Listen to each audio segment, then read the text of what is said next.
I'm Garrett, 32 years old, and until last week, the proud owner of a pristine Tesla Model S. Growing up, my parents always favored my younger sister, Bridget. No matter what she did, they'd find a way to excuse it. When she destroyed my car, after I refused to give her $15,000, I finally snapped. The family dynamics I'd tolerated for decades came crashing down in one moment of calculated revenge that nobody saw coming. Before I tell you what happened to my destroyed Tesla, let me know where you're watching from and hit that subscribe button if family drama stories make your day a little better. I grew up in a middle-class neighborhood on the outskirts of Chicago. Our house was modest but comfortable with 3 bedrooms, 2 bathrooms, and a backyard, just big enough for weekend barbecues and the occasional game of catch. My father worked as an accountant at a local firm while my mother taught 3rd grade at the elementary school 2 miles from our home. We were never wealthy, but we never struggled either. My parents made sure of that. From the beginning, there was something different about how my parents treated Bridget and me. I was the responsible one, the planner, the one who always had to set an example. Bridget, 4 years younger than me, was the free spirit, the creative one, the child who could do no wrong. When I got a B+ on a test, my parents would ask why it wasn't an A. When Bridget brought home a C-, they would praise her creativity and say grades weren't everything. Throughout high school, I worked weekends at the local hardware store, saving every penny for college. My parents had made it clear that while they would help with tuition, I would need to contribute significantly. Meanwhile, Bridget spent her weekends at art workshops and music festivals, activities that my parents happily funded without question. College was a struggle. I attended the state university majoring in computer science. Between classes, I worked 20 hours a week at the campus IT help desk and another 15 at a coffee shop off campus. Summers meant full-time work, often holding down multiple jobs. I graduated with minimal debt, not because of family support, but because I had worked myself to exhaustion for 4 years. After graduation, I took a junior developer position at a tech startup. The pay was mediocre, but the experience was invaluable. I lived in a tiny studio apartment, drove a 15-year-old Honda, and continued saving aggressively. Meanwhile, Bridget had dropped out of 3 different colleges each time, with a new passion she was pursuing: art history, fashion design, environmental activism. My parents funded each new direction without hesitation. Over the next 8 years, I climbed the corporate ladder before eventually branching out to start my own software company. It wasn't an overnight success story. There were countless 18-hour days, failed projects, and moments when I nearly gave up. But eventually, things clicked. My company developed a specialized security software that larger tech firms wanted. 3 years ago, we were acquired for a sum that changed my life overnight. For the first time, I allowed myself some luxuries. I bought a comfortable condo in a good neighborhood. I took my first real vacation in years. And yes, I bought myself a Tesla Model S Midnight Silver with all the upgrades. It wasn't just a car to me, it represented every late night, every missed social event, every moment of doubt I had pushed through. Throughout all of this, Bridget's life followed a predictable pattern of enthusiastic beginnings and abandoned projects. She would discover a new passion, convince our parents to fund it, then lose interest within months. There was the jewelry-making phase, the organic soap business, the yoga instructor certification, the food blog. Each ended the same way, with Bridget bored and looking for the next thing. The pattern extended to her personal finances as well. She racked up credit card debt that my parents would pay off. She would sign leases on apartments she couldn't afford, then call our father when she couldn't make rent. She once bought a car she had no way of making payments on, then acted surprised when it was repossessed 3 months later. Through it all, my parents continued to enable her. "She's finding herself," my mother would say. "Not everyone has your head for business," my father would add, as if my success was some sort of unfair genetic advantage, rather than the result of years of hard work and sacrifice. I had learned to keep my opinions to myself. Family gatherings were easier if I just nodded along as Bridget announced her latest venture, and my parents gushed with support. I would write the occasional check to help her out of a jam, always knowing I would never see that money again. It was the price of family peace, I told myself. But as Bridget approached 30, her sense of entitlement had only grown stronger. She developed strong political views that seemed conveniently aligned with her financial situation. She railed against capitalism while constantly benefiting from my parents' capitalist-earned money. She criticized wealthy tech entrepreneurs on social media from an iPhone our father had bought her, and she particularly despised Elon Musk, whom she called everything wrong with modern wealth. I tried to maintain a relationship with my sister despite our differences. I invited her to dinner monthly, sent her birthday and Christmas gifts, and never criticized her life choices to her face. But there was a growing tension between us, an unspoken resentment that simmered beneath the surface of every interaction. I had long suspected that Bridget was jealous of my success, though she would never admit it. Instead, she would make subtle digs about how I had sold out, or how my work wasn't making a real difference in the world. Little did I know that this simmering tension was about to boil over in a way that would permanently alter our family dynamic. It was a typical Sunday dinner at my parents' house. These monthly gatherings had become a tradition over the years, a way to stay connected despite our busy lives. My mother had prepared her famous pot roast. My father had opened a bottle of red wine he'd been saving for a special occasion, and Bridget had arrived 20 minutes late as usual. I had driven my Tesla, parking it carefully on the street in front of my parents' house. Bridget had arrived in our parents' old Subaru, which they had lent her 3 years ago, and never asked to be returned. Dinner started pleasantly enough. We discussed the unseasonably warm weather, a new restaurant that had opened downtown, and my mother's upcoming retirement from teaching. It wasn't until we were halfway through the main course that Bridget cleared her throat dramatically. "I have an announcement," she said, setting down her fork with a flourish. "I've decided what I'm going to do with my life." My parents exchanged excited glances. I took a long sip of wine, preparing myself for whatever was coming. "I'm going to open an ethical fashion boutique," Bridget declared. "A space that sells only sustainable fair trade clothing and accessories. It's going to revolutionize how people in this city think about fashion." "That sounds wonderful, honey," my mother gushed. "Tell us more about it," my father encouraged. And so Bridget launched into an elaborate description of her vision. The boutique would be located in the trendy arts district downtown. It would feature local designers as well as international fair trade brands. There would be a small cafe in the back serving organic coffee and vegan pastries. The space would double as a community center, hosting workshops on sustainable living and political activism. As she spoke, I noticed several red flags. She had no specific information about rent costs in one of the city's most expensive neighborhoods. She had no retail experience whatsoever. She couldn't name a single supplier or designer she planned to work with. She had no idea about inventory management, point-of-sale systems, or business licenses. Her entire plan seemed to be based on aesthetics and ideology, rather than business fundamentals. My parents, however, were enthralled. They asked questions about decor and the types of workshops she might host. Not once did they inquire about startup costs, revenue projections, or break-even analysis. "When are you thinking of opening?" my father asked.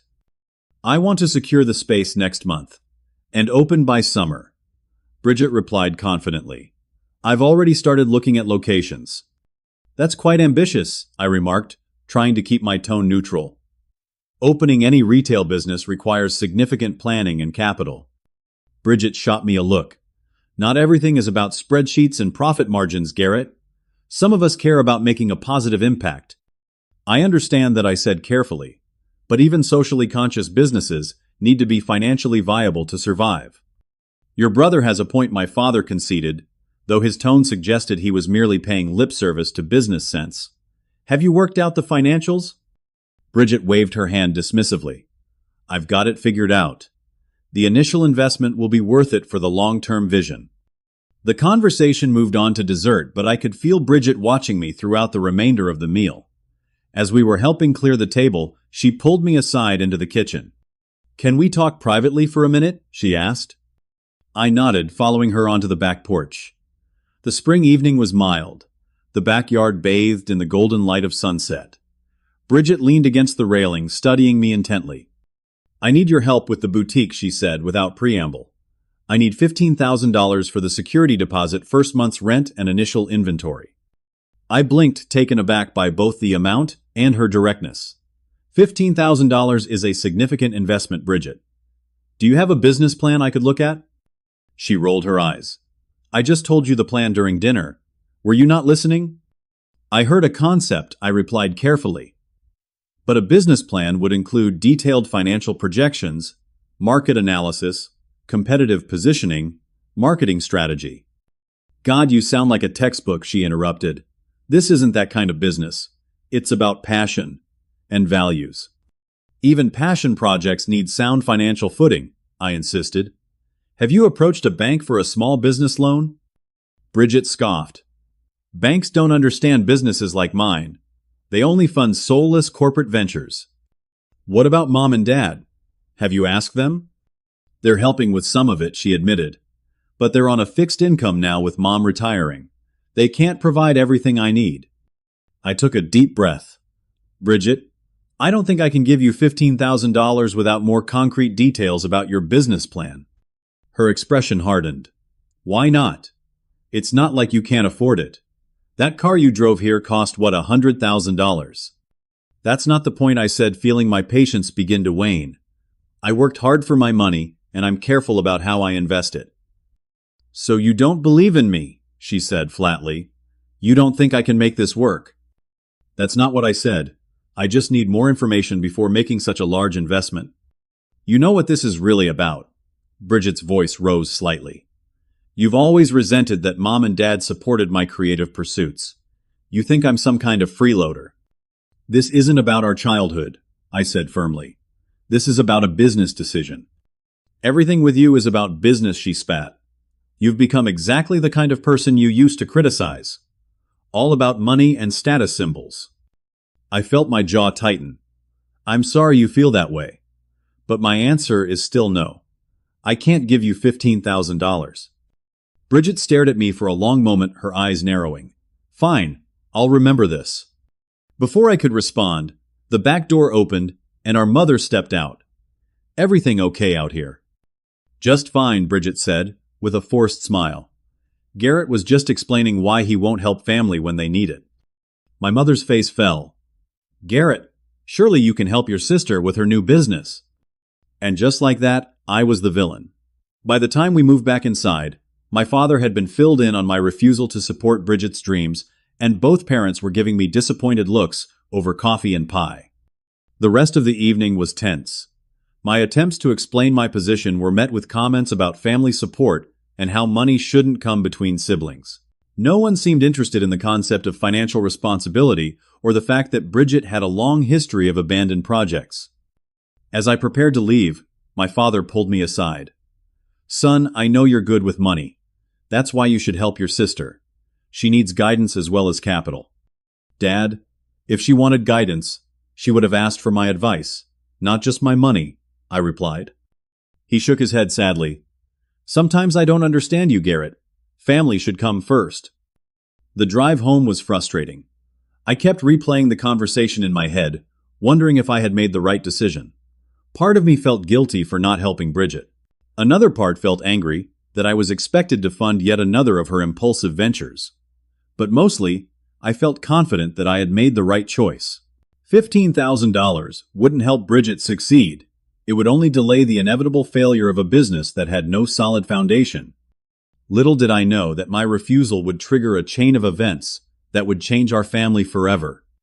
Monday morning started like any other. I woke up at 5:30, went for a 5-mile run, showered, had breakfast, and headed to the parking garage beneath my condo building. I was meeting with potential investors at 9 and wanted to arrive early to prepare. I had just stepped into the elevator when my phone rang. It was the building's security desk. Mr. Mitchell, this is Dave from security. There's been an incident in the parking garage involving your vehicle. You might want to come down right away. My stomach dropped. What kind of incident? I think it's better if you see for yourself, sir. The elevator couldn't move fast enough. When I reached the parking garage level, Dave was waiting for me, his expression grim. It's over in your spot. I've already called the police. I jogged to my designated parking space, my pulse pounding in my ears. Nothing could have prepared me for what I saw. My Tesla. My beautiful midnight silver Tesla. was unrecognizable. Every window had been smashed, leaving a glittering carpet of safety glass surrounding the vehicle. The pristine paint job was now a maze of deep scratches, clearly made with a key or similar sharp object. All 4 tires had been slashed. The leather seats inside had been cut to ribbons. The dashboard screen was shattered. But the most disturbing element was the message spray-painted in neon pink across the hood and driver's side door: "Eat the rich, and Elon is a jerk." I stood there frozen in shock, unable to process the level of destruction before me. Dave shifted uncomfortably beside me. "We have security footage," he said quietly. "You might want to see it before the police arrive." In the security office, Dave pulled up the footage from the previous night. The timestamp showed 2:12 a.m. The garage was dimly lit and mostly empty. A figure in a hooded sweatshirt entered from the street entrance, moving with purpose toward my parking space.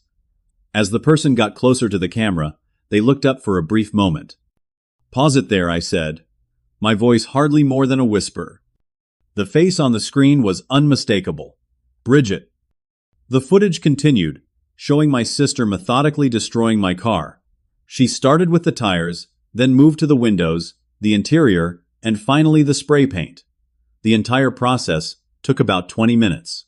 She never rushed, never looked around nervously. She simply carried out her vandalism with cold determination before walking calmly back the way she had come. "Do you know her?" Dave asked. "She's my sister," I replied, the words feeling strange in my mouth. The police arrived shortly after, took my statement, and reviewed the footage. They explained the process for pressing charges and advised me to contact my insurance company. Throughout the entire interaction, I felt disconnected from reality, as if I was watching someone else's life unfold. Once the police left, I called Bridget. The phone rang 6 times before she answered. "Hello." She sounded sleepy, as if I had woken her up. "Bridget, did you vandalize my car last night?" I asked, my voice surprisingly steady. A pause. "What are you talking about?" "My Tesla. It's been completely destroyed. There's security footage of the person who did it." Another pause, longer this time. Then, with an audible sigh, "Oh, sorry, I accidentally destroyed your Tesla." The casual tone, the complete lack of remorse made my blood boil. "Accidentally. You spent 20 minutes systematically destroying it. You slashed the tires, broke every window, keyed the paint, cut up the interior, and spray-painted political messages on it." "Well, maybe if you hadn't been such a jerk about the loan, I wouldn't have gotten so angry," she replied, as if this explained everything. "Besides, you can afford to fix it. It's just a car." "Just a car." "Bridget, this is criminal vandalism. The police have the footage." "You called the police on your own sister." Now she sounded angry. "Wow, Garrett, just wow. What did you expect would happen?" "I expected you to realize that family is more important than material possessions," she shot back. "But clearly you care more about your precious Tesla than your own sister." Before I could respond, she hung up. I sat in my condo's lobby, staring at my phone in disbelief. Had she really just tried to justify destroying my $30,000 worth of property because I wouldn't give her $15,000? I was still sitting there when my phone rang again. This time it was my father. "Garrett, what's this about you threatening to have Bridget arrested?" he demanded, without preamble. "Dad, she destroyed my car. Completely destroyed it. There's video evidence." She said she had a momentary lapse in judgment because she was upset about yesterday. She didn't mean any real harm. I laughed incredulously. "Didn't mean any harm, Dad. She slashed my tires, broke all my windows, and destroyed the interior. She spray-painted political slogans all over it. That's not a momentary lapse in judgment. That's premeditated vandalism. These things happen when emotions run high," my father said dismissively. "It's just an accident. Insurance will cover it." "It wasn't an accident," I insisted. "And insurance doesn't cover intentional damage. This will come out of my pocket." "Well, maybe this will teach you the importance of family," my father replied. "If you had helped her with the loan, none of this would have happened." I couldn't believe what I was hearing. "Are you seriously blaming me for Bridget destroying my car?" "I'm not blaming anyone," he said. I'm just saying that families should support each other. You hurt her feelings by refusing to help with her business. My mother got on the line then. Garrett, honey, we know you're upset, but pressing charges against your sister would be an overreaction. She made a mistake. A mistake, I echoed. Mom, she committed a crime. A serious one. She's your sister, my mother said, as if this was the only relevant fact. Besides, you probably provoked her by being so dismissive of her business idea. I closed my eyes, suddenly understanding with perfect clarity that my family would always justify Bridget's actions no matter how egregious. They would always find a way to make me the villain in any conflict between us. I have to go, I said finally.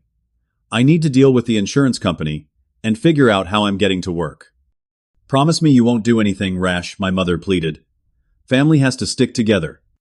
I didn't make any promises. I simply ended the call and sat in silence for several minutes, processing everything that had happened. The shock was wearing off, now replaced by a cold, clear anger, unlike anything I had ever experienced.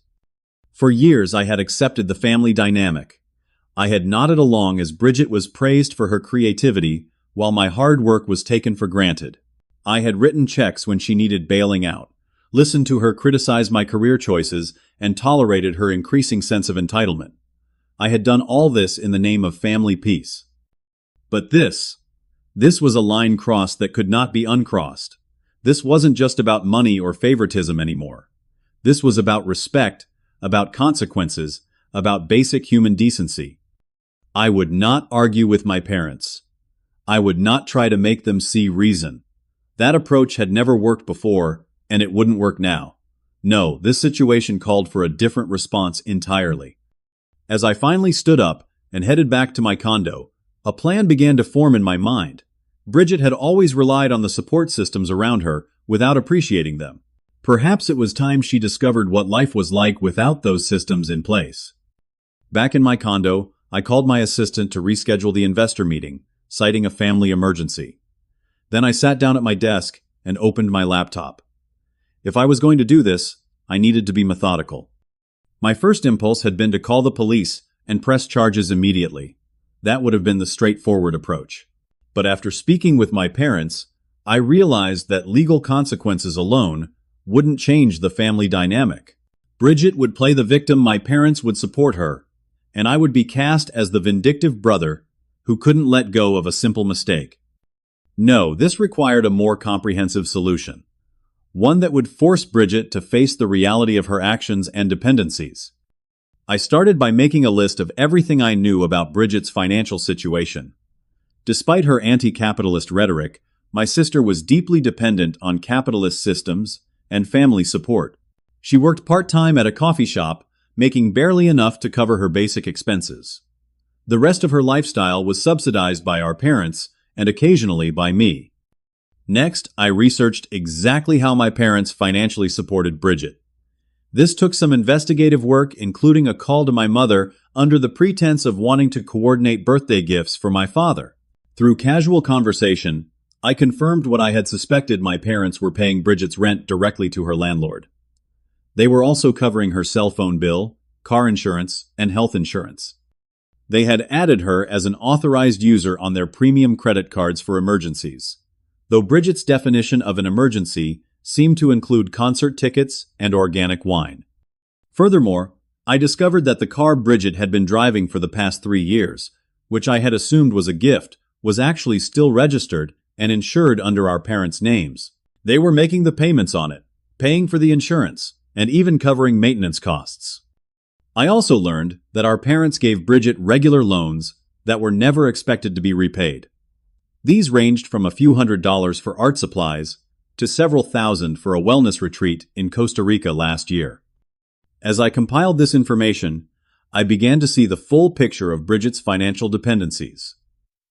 She had created the illusion of independence while being thoroughly subsidized by our parents.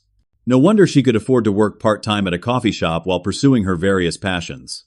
She had none of the financial pressures that most adults faced. Then I turned my attention to the digital aspects of her life. As a tech professional, I had helped set up various accounts for family members over the years. I checked my password manager and confirmed that Bridget was using my Netflix account, my Spotify Premium Family Plan, and my Amazon Prime subscription. I had added her years ago as a gesture of goodwill and had never thought much about it since. I also recalled that I had helped her set up her phone 3 years ago when she had switched carriers. At the time, I had installed several apps for her and configured her email. This meant I likely still had access to her Google account if she hadn't changed the recovery information. A quick check confirmed my suspicion I could still reset her Google password if necessary. This gave me access to her calendar contacts and email, though I had no intention of violating her privacy to that extent. It was simply good to know what leverage I had.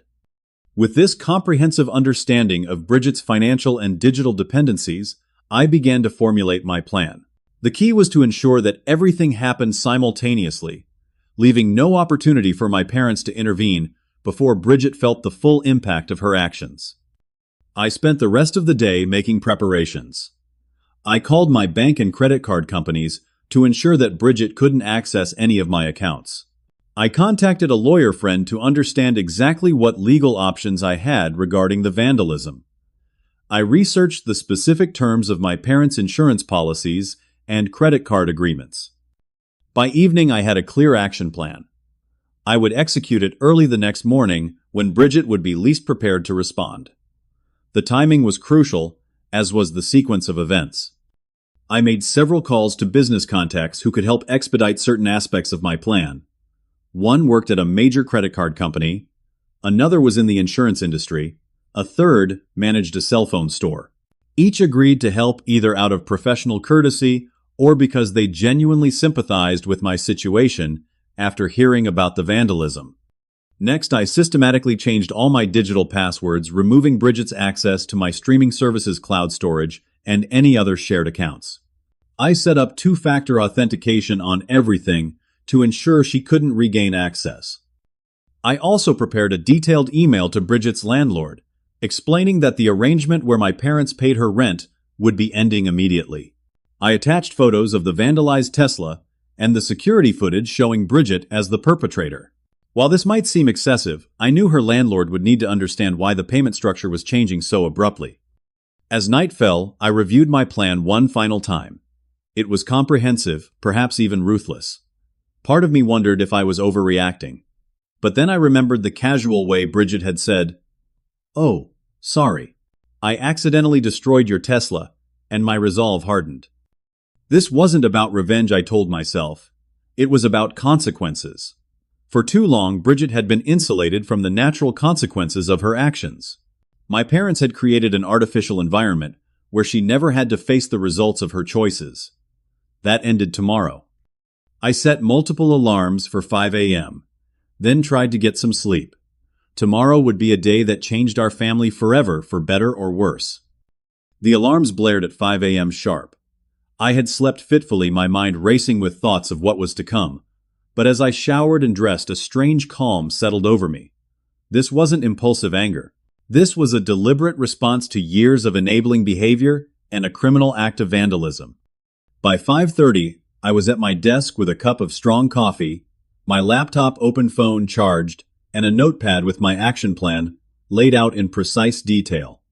Timing was everything. I wanted all the dominoes to fall simultaneously at 6:15 a.m., when Bridget would be waking up for her 7 a.m. shift at the coffee shop. At 6 a.m., I began executing my plan with military precision. First, call my father's credit card company. Using the contact information my friend had provided, I reached a senior account manager who was already briefed on the situation. "Good morning. I need to report fraudulent use of my father's credit card by an authorized user," I said calmly. "I understand, sir. We take fraud very seriously. Can you provide the account details?" I gave them the necessary information, explaining that my sister had been added as an authorized user but was now using the card without permission. I emailed them the security footage of her vandalizing my car as evidence of her untrustworthiness. Within 10 minutes, Bridget's cards were deactivated and a fraud alert was placed on the account. Second, call my parents' auto insurance company. Again, thanks to my contact in the industry, I reached someone with authority rather than a frontline customer service representative. I need to report that a vehicle insured under my parents' policy is being primarily driven by a non-household member, I explained. This violates the terms of their policy. I provided the necessary details about the car Bridget had been driving for years. I also mentioned the recent vandalism, suggesting that the insurance company might want to investigate whether Bridget posed an increased risk. By the end of the call, the insurance company had flagged the policy for review and indicated they would be contacting my parents about the potential violation. Third action: digital cleanup. I logged into all my streaming services and removed Bridget's profiles. I revoked her access to my Amazon Prime account. I changed the passwords on any shared cloud storage. I removed her from my Spotify family plan. For each service, I enabled two-factor authentication to prevent her from regaining access. Fourth action: the email to Bridget's landlord. I sent the carefully crafted message explaining that my parents would no longer be paying Bridget's rent effective immediately. I included contact information for both my parents and suggested that the landlord discuss future payment arrangements directly with Bridget. Fifth, call the cell phone carrier. This was trickier as the account was in my parents' name. However, I had previously helped them set it up and was listed as an authorized contact. I explained that one of the lines on the family plan needed to be temporarily suspended due to suspected fraudulent activity. I provided the security footage as evidence. The representative was hesitant at first, but agreed to place a 48-hour hold on Bridget's line for security purposes. Sixth, call my attorney. I formally instructed him to file charges for vandalism and property damage against Bridget. I sent him the security footage and photos of the damaged Tesla, along with a detailed account of the events leading up to the incident. He promised to file the paperwork that morning and notify me once it was done. Seventh, call the police department. I spoke with the detective assigned to my case, confirming that I wanted to press charges and providing additional context about the situation. He informed me that they would be contacting Bridget for questioning later that day. Eighth action: setting up automatic replies to any messages from my family members. I crafted a simple but firm message: I am taking time to process recent events and will not be available for communication for the foreseeable future. Please respect my need for space. This would be sent automatically to any calls, texts, or emails from my parents or Bridget. Ninth action: documentation distribution. I compiled a folder with the security footage, photos of the damaged Tesla, and a factual account of what had happened. I sent this to several extended family members who had always been more reasonable than my parents, including my mother's sister, my father's brother, and two cousins I was close with. I didn't ask them to take sides, merely to be aware of the situation in case my parents or Bridget tried to present a distorted version of events. By 6:10 a.m., everything was in place. I sat back, took a deep breath, and watched the clock on my computer screen. At exactly 6:15 a.m., I sent one final message to Bridget's phone: time to arrive, just before her service was cut off. Bridget, you destroyed something valuable to me because I wouldn't give you money. Now you'll learn what it's like when the support systems you take for granted disappear. Your credit cards have been deactivated. Your cell service will be suspended within minutes. Your landlord knows you'll be responsible for your own rent going forward. Your car insurance has been flagged for review. Your access to my streaming services has been revoked. And yes, I am pressing charges for the vandalism. Welcome to the real world, where actions have consequences. I knew she would receive the message before her phone service was cut off, but not have time to call our parents before it happened. They would be her first call, of course, but by then, the dominoes would already be falling. I closed my laptop, poured another cup of coffee, and waited. The strange calm I had felt earlier persisted. This wasn't about anger anymore. It was about setting boundaries that should have been established long ago. At 6:20 a.m., my phone began to ring. Bridget calling from our parents' landline. The automatic reply was sent. She called again and again. Then my father started calling. Then my mother. Each time the automatic reply went out, text messages flooded and each met with the same automated response. By 7 a.m., I had received 37 calls and 52 text messages. I didn't read the texts or listen to the voicemails. There was nothing they could say that would change what had happened or what needed to happen next. Instead, I prepared for my rescheduled investor meeting. Life and business would continue. The ball was now in Bridget's court. For once she would have to face the consequences of her actions without a safety net. The fallout was immediate and intense. By noon my phone had logged over 100 missed calls from various family members. My email inbox was flooded with messages ranging from pleading to threatening. I maintained radio silence, letting the automated responses do their work. Through a mutual friend I learned that Bridget had shown up at our parents' house in tears, phone, dead credit cards declined, and reeling from my message. My parents had immediately sprung into action, trying to undo the changes I had set in motion, but they quickly discovered that it wasn't as simple as making a few phone calls. The credit card company refused to reactivate Bridget's cards without a formal review, citing the evidence of criminal behavior I had provided. The cell phone carrier required my parents to visit a store in person with identification to address the hold on Bridget's line. The insurance company had already sent a formal notice about the policy violation and was requiring documentation that the car was primarily used by household members. Bridget's landlord, upon receiving my email, had immediately contacted her, demanding to know how she planned to pay rent going forward. Apparently, he had been suspicious of the arrangement for some time and was concerned about having a tenant with a history of property destruction. By the afternoon, the police had contacted Bridget for an interview regarding the vandalism. According to my attorney, she had been uncooperative and dismissive, which only strengthened our case. The most surprising development came from my extended family. While I had expected them to side with my parents out of family loyalty, many reached out to express their support for me. My Aunt Elaine, my mother's sister, sent a particularly heartfelt email. "Garrett, I've watched for years as your parents enabled Bridget's worst tendencies. What she did to your car was inexcusable, and their defense of her behavior is disturbing. Sometimes tough love is the only kind that works. Stay strong. I'm here if you need to talk." My cousin Marcus called from his office, bypassing my automated response by using his work phone. "Dude, I saw the pictures of your Tesla. That's insane. For what it's worth, I think you're doing the right thing. Bridget's needed a wake-up call for a long time." Even my Uncle Robert, my father's brother, and usually a staunch defender of family unity at all costs, sent a brief text. "Not how I would have handled it, but I understand why you did it. Let me know if you need anything." These unexpected allies strengthened my resolve. Perhaps I wasn't the unreasonable one after all. 3 days into my silence, my father showed up at my office. I had instructed the receptionist to direct any family members to the conference room rather than my personal office. When I entered, he looked exhausted, the lines on his face deeper than I remembered. "This has gone far enough," he said without preamble. "You've made your point. Now it's time to fix this mess." I sat down across from him. "There's nothing for me to fix, Dad. Bridget created this situation, not me." "She made a mistake," he insisted. "People make mistakes. Vandalizing a car isn't a mistake. It's a crime. And your response was to excuse it and blame me for not giving her money."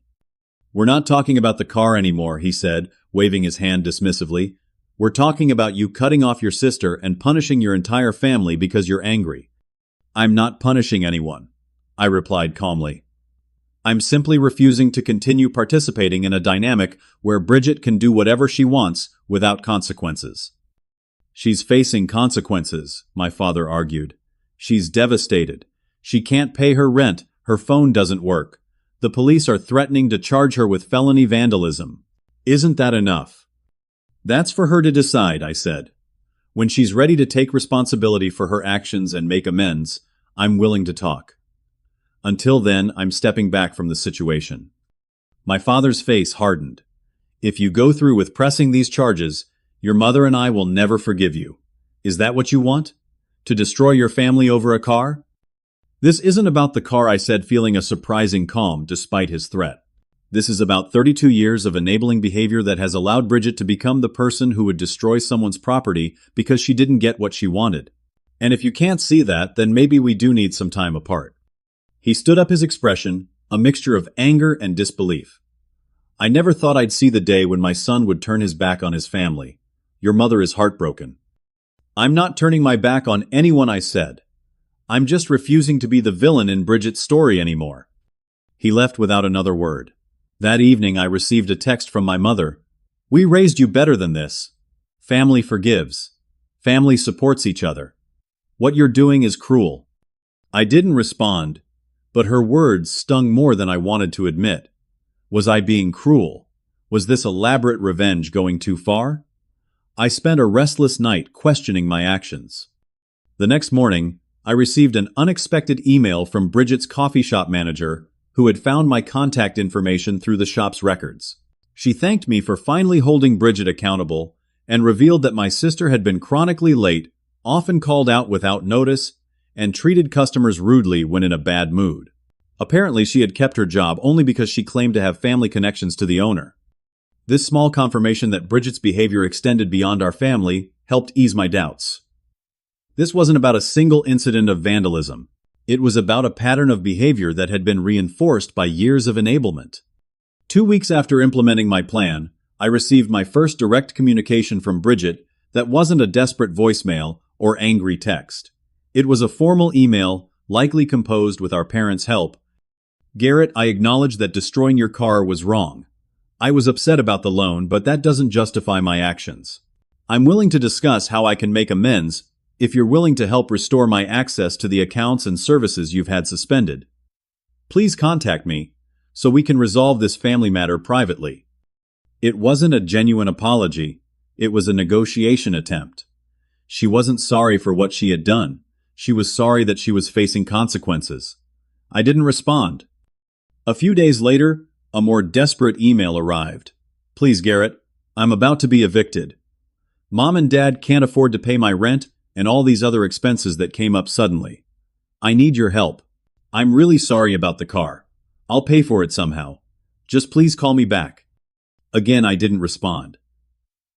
This was the point of the entire exercise for Bridget to understand that actions have consequences and that other people aren't responsible for solving her problems. As the 1-month mark approached, the intensity of the family pressure began to wane. My parents' calls became less frequent. Bridget's messages shifted from angry to pleading to resign. I maintained my silence, focusing on my work and the process of repairing my Tesla, which had become a symbol of my newfound boundaries. Then, unexpectedly, I received a call from my Aunt Elaine. "Garrett, I think you should know that Bridget got a full-time job at the grocery store. She's working the night shift stocking shelves. Your parents are beside themselves that she's doing menial labor, but she seems to be taking it seriously. Thought you might want to know that your tough love might be working." It was the first indication that something was changing. Perhaps there was hope for resolution, after all. 1 month turned into 2. The criminal charges against Bridget had been filed, but at my attorney's suggestion, I had agreed to consider a diversion program that would allow her to avoid a permanent record if she completed community service and paid restitution. It was a small concession on my part, a recognition that destroying her future entirely wasn't my goal. I had maintained my distance from my immediate family, but regular updates from extended family members kept me informed of the changes taking place. Bridget had kept the grocery store job and had taken on additional hours as a delivery driver for a local restaurant. She had moved out of her expensive apartment and into a shared house with 3 roommates, significantly reducing her living expenses. She had even started selling some of her more expensive clothes and accessories online to make extra money. My parents, according to my Aunt Elaine, were struggling to adjust to the new dynamic. They had tried to continue supporting Bridget financially, but found their own resources stretched thin. My father had been forced to postpone his planned retirement, and my mother had taken on tutoring jobs to supplement their income. It was the first time in their adult lives that they had faced financial strain because of their choice to support Bridget. 3 months after the incident, I received a handwritten letter from Bridget. Unlike her previous communications, this one showed signs of genuine reflection. "Dear Garrett, I've started this letter a dozen times trying to find the right words. I'm sorry for destroying your Tesla. It was childish, vindictive, and wrong. There's no excuse for what I did. These past months have been the hardest of my life. I've had to face realities about myself that are painful to acknowledge. I've been selfish, entitled, and blind to my own privilege. I took advantage of Mom and Dad's generosity and your tolerance. I criticized your career choices while benefiting from the comforts they provided. I'm working 2 jobs now. It's exhausting, but for the first time in my life, I'm completely supporting myself. Every bill I pay, every shift I complete, gives me a sense of accomplishment I never felt from my passion projects. I don't expect forgiveness. I don't expect you to drop the charges or restore the support systems I took for granted. I just wanted you to know that despite everything, your actions forced me to grow up in ways that might have never happened otherwise. Bridget. The letter sat on my desk for a week. I read it multiple times, looking for signs of manipulation or insincerity. But it seemed genuine, a product of real reflection rather than desperation. After considerable thought, I replied with a brief email suggesting we meet for coffee at a neutral location. She agreed immediately. The coffee shop was busy when I arrived. Bridget was already there, sitting at a corner table, looking different than I remembered. Her designer clothes had been replaced by simple jeans and a plain sweater. Her carefully styled hair was pulled back in a practical ponytail.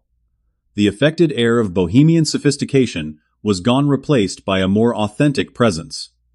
"Thank you for meeting me," she said as I sat down. "Thank you for the letter," I replied. It seemed sincere. It was, she assured me.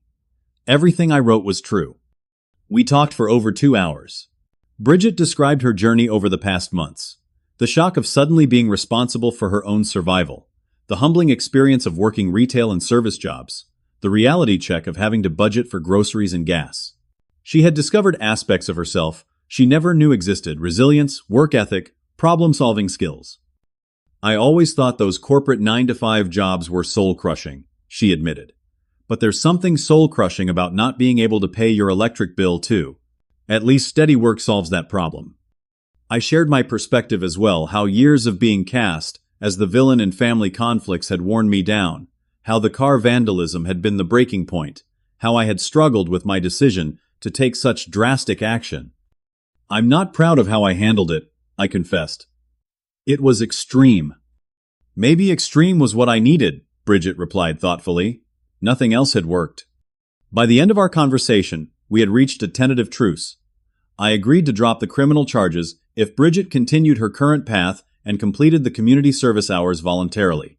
She agreed to continue supporting herself rather than returning to our parents' financial care.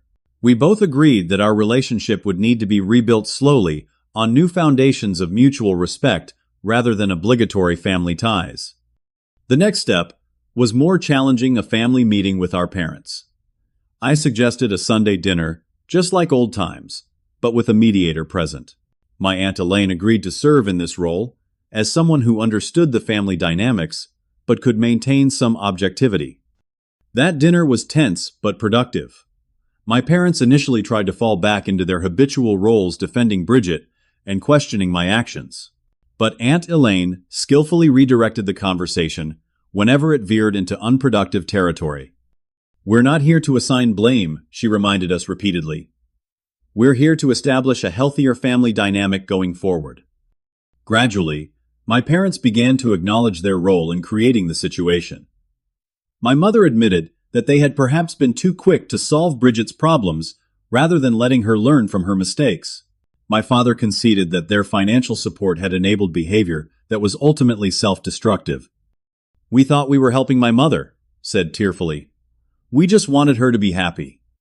"I know," I replied gently, "but sometimes helping someone means letting them struggle a little." Bridget, to her credit, took responsibility for her actions without deflecting or making excuses. She apologized not just to me, but to our parents as well, for taking advantage of their generosity and putting them in difficult positions. By the end of the evening, we had established some new boundaries and expectations. Our parents would focus on their own financial security rather than subsidizing Bridget's lifestyle. I would maintain a relationship with all of them, but would no longer be expected to provide financial assistance without clear terms and accountability. Bridget would continue on her path of self-sufficiency with the understanding that occasional help in true emergencies was different from chronic dependency. The following months brought a gradual healing to our family. It wasn't perfect, and there were setbacks along the way. My parents sometimes slipped back into old patterns. Bridget occasionally resented the new expectations placed on her. I sometimes held on to anger longer than was productive. But overall, the trajectory was positive. My Tesla was eventually repaired, though I chose to sell it and purchase a different vehicle one without the painful associations. Bridget continued working her 2 jobs while developing a small side business selling handmade jewelry online, this time with a realistic business plan and no expectation of family financing. My parents adjusted to their new financial reality and found that setting boundaries with Bridget actually improved their relationship with her. 6 months after the incident, we gathered for Thanksgiving dinner. As we sat around the table, I was struck by how different the atmosphere felt. There was an authenticity to our interactions that had been missing for years. We talked about real accomplishments and real challenges, rather than facades and pretenses. When Bridget shared news about a promotion at the grocery store, the pride in her voice was genuine. When my parents talked about their upcoming anniversary trip, scaled back from their original plans, but still meaningful, their contentment was real. And when I described a new project at work, the interest from my family felt sincere, rather than obligatory. As I drove home that night, I reflected on the painful journey that had brought us to this point. The destruction of my Tesla had been a catalyst for change that was long overdue. While I wouldn't recommend such drastic measures to others facing family conflict, I couldn't deny that in our case, it had ultimately led to growth and healing. I had learned that standing up for yourself, even when it hurts, even when it disrupts the peace, is sometimes necessary for authentic relationships. I had learned that loving family members sometimes means allowing them to face the natural consequences of their actions. And I had learned that real forgiveness can only come after accountability, not as a substitute for it. The road ahead would still have bumps. Old patterns don't disappear overnight. But for the first time in my adult life, I felt hopeful about my family's future and my place within it. Not as the responsible one, the successful one, or the villain, but simply as Garrett, a member of an imperfect family trying to do better. What about you? Have you ever had to set difficult boundaries with family members? How did you balance love with accountability? Share your experiences in the comments below. And if this story resonated with you, please like, subscribe, and share it with someone who might need to hear that it's okay to stand up for yourself, even with family. Thanks for listening to my story, and remember that healthy relationships require both compassion and boundaries.